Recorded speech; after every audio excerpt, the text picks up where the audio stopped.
বাংলাদেশের স্বাধীনতার ঘোষক শহীদ প্রেসিডেন্ট জিয়াউর রহমান বীর উত্তম, যিনি তার পিতা, যিনি বাংলাদেশ জাতীয়তাবাদী দর্শনের জনক, সেই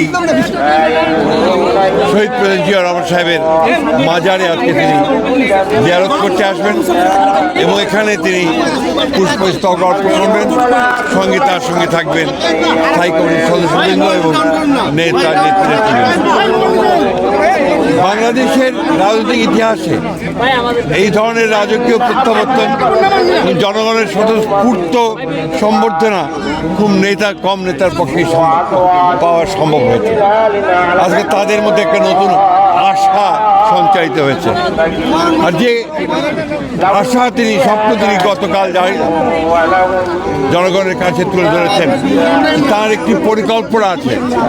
তিনি মার্টিন লুথার কিং এর মতে বলেছেন যে আই হ্যাভ এ প্ল্যান, অর্থাৎ একটি জনগণের উন্নয়নের জন্য, বাংলাদেশকে একটা সুদৃঢ় অবস্থায় নেওয়ার জন্য, সুখী সমৃদ্ধ বাংলাদেশ নির্মাণ করার জন্য তিনি একটা পরিকল্পনা নিয়ে এসেছেন।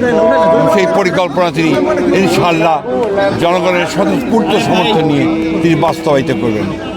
আমরা বিশ্বাস করি যে তারেক রহমানের এই প্রত্যাবর্তন বাংলাদেশের রাজনৈতিক ইতিহাসে একটা পরিবর্তন নিয়ে আসলো, একটা ইতিবাচক পরিবর্তন নিয়ে আসলো এবং বাংলাদেশের যে রাজনৈতিক আকাশ, সেই আকাশে একটা সুবাতাস বইতে শুরু করলো।